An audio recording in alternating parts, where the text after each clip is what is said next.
DSC 2025లో అక్రమాలు అని వరుసపెట్టి కథనాలు. ఆంధ్రప్రదేశ్లో తీవ్ర చర్చ. రోడ్ల మీదకొచ్చి నిరసనలు, ర్యాలీలు. సిపిఐ విచారణ కోరుతున్న సమయంలో ఆంధ్రప్రదేశ్ విద్యాశాఖ దీని మీద వివరణ ఇవ్వడం కోసం నిర్వహించిన ఒక మీడియా సమావేశం నిజం చెప్పాలి అంటే మరిన్ని అనుమానాలకు కారణమవుతూ ఉంది.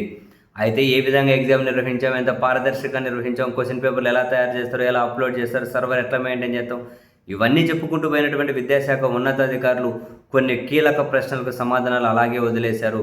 అందులో కీలక ప్రశ్నలు ఏంటి? అసలు స్పోర్ట్స్ కోటా కింద 420 మందికి ఎట్లా పోస్టింగ్స్ ఇచ్చారు, గల్లీ నుంచి ఢిల్లీ వరకు అసలు స్పోర్ట్సే ఆడిన వాళ్ళకి ఎట్లా ఉద్యోగాలు ఇచ్చారు అని అంటే అసలు దాంతో మాకు సంబంధం లేదు, శాప్ చూసుకుంది అన్నది విద్యాశాఖ అధికారులు చెప్పిన మాట. సంబంధం లేకపోవడం ఏంటి, దాన్ని ఎట్లా రిసీవ్ చేసుకోవాలి? అండ్ మరీ ముఖ్యంగా ఎస్జీఈఆర్టీలు అంటే విద్యాశాఖలో అవుట్సోర్సింగ్లో కంప్యూటర్ ఆపరేటర్గా పనిచేసిన నవీన్కి టాప్ ర్యాంక్ ఎందుకు వచ్చింది? తర్వాత ఆయనకు ఉద్యోగం ఎందుకు ఇవ్వలేదు? ఆయన హైకోర్టుకి ఎందుకు వెళ్ళారు? ఆయన అసలు లాగిన్ ఎందుకు బ్లాక్ చేశారు? ఇది అసలు ఆయన ప్రశ్న. మీడియా అది అడిగింది కూడా. మెగా డిఎస్సిలో ఎస్సీఆర్టీ కాంట్రాక్ట్ అవుట్సోర్సింగ్ ఉద్యోగి కంప్యూటర్ ఆపరేటర్ నవీన్ కృష్ణా జిల్లా సోషల్ స్టడీస్ టాపర్గా టీజీటీలో 6వ ర్యాంకు సాధించారు.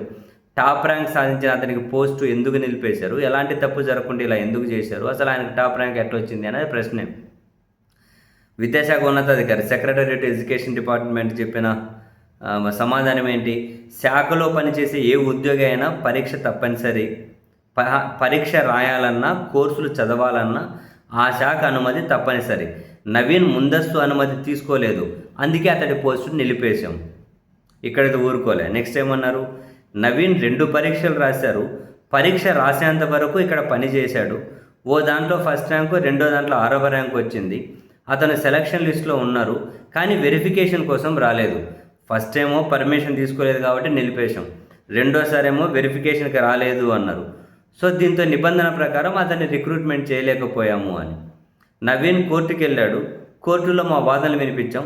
అతని వెరిఫికేషన్ ప్రక్రియకి ఎందుకు రాలేదో అతనికే తెలియాలి. సర్టిఫికేట్ వెరిఫికేషన్కి రాకపోవడంతో అతని పోస్టు పక్కన పెట్టారము అని. అసలు వాస్తవం ఏంటి? నవీన్ 2 పోస్టులకు ఉత్తమ ర్యాంకులు సాధించాక అతనితో తన కాంట్రాక్ట్ ఉద్యోగానికి రాజీనామా చేయించారట. సరే చేయించారా, అతను చేశారన్నది పక్కన పెడదాం.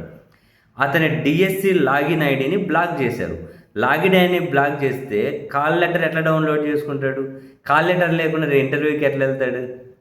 ఆయన రాలేదు అంటున్నారు విద్యాశాఖ అధికారులు. మరి లాగిన్ ఐడి ఎందుకు బ్లాక్ చేశారన్నది కదా ప్రశ్న. అది లాగిన్ ఐడి బ్లాక్ చేసినందుకే కదా అతను హైకోర్టుకి వెళ్ళింది.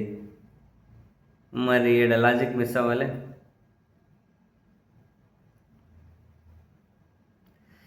ఇంకో ఈయన ఏం చెప్పిన విద్యాశాఖ కార్యదర్శి, గత అనుభవాల దృష్ట్యా వెయిటింగ్ లిస్టు కాకుండా 1:1 పద్ధతిలో సర్టిఫికేట్ల పరిశీలనకు పిలిచాం. వెరిఫికేషన్లు ఎవరైనా ఫెయిల్ అయితే ఆ తర్వాత వారిని వెరిఫికేషన్కు పిలిచాం. హారిజాంటల్ రిజర్వేషన్లు ఇదేందో అన్నిటికీ జిందా తిలస్మాతలాగా ఒకటే సమాధానం. హారిజాంటల్ రిజర్వేషన్లు స్పోర్ట్సు, మహిళ, దివ్యాంగులు, ఎక్స్ సర్వీస్ మెన్కు ఇవ్వాలి. ఇలాంటి జాగ్రత్తలు తీసుకున్నాం. ప్రస్తుతం పేపర్లలో వస్తున్న కథనాలన్నీ హారిజాంటల్ రిజర్వేషన్లకు సంబంధించినవేనట. 1:1 పద్ధతిలో సర్టిఫికేట్ల పరిశీలనకు పిలిస్తే కాల్ లెటర్లు వచ్చిన వారంతా మెరిట్ లేదా హారిజాంటల్ రిజర్వేషన్లు ఉన్నవారే కదా. వీరందరికీ ఉద్యోగం రావాలి కదా.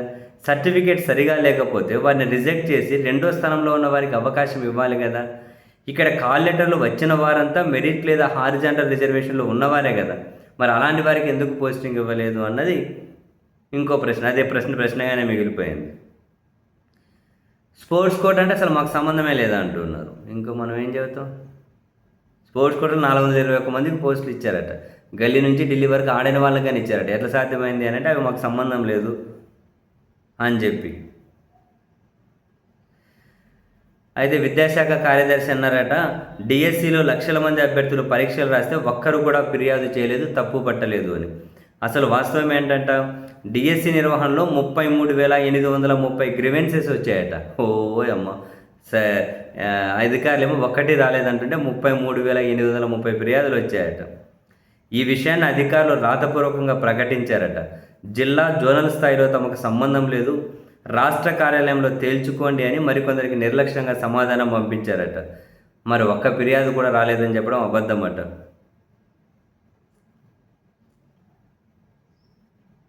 నెక్స్ట్ సెక్రటరీ ఏమన్నారు? డిఎస్సిలో కాపీయింగ్, లీకేజీకి ఆస్కారం లేదు, అంత ఆన్లైన్ విధానంలో జరుగుతుంది అన్నారు. వాస్తవం ఏంటంట? తూర్పుగోదావరి జిల్లాలో ఒక సెంటర్లో మాస్ కాపీయింగ్ చేశారని 11 మంది డిఎస్సి అభ్యర్థులను అధికారులే స్వయంగా అనర్హులుగా ప్రకటించారు. వారంతా కోర్టుకు పోగా అధికారులు నేరం రుజువు చేయలేకపోయారు. దాంతో వారందరికీ ఉద్యోగాలు ఇవ్వాలని హైకోర్టు ఆదేశించింది. అంటే వాస్తవాలు దాచి సమాధానాలు దాటవేశారు అని.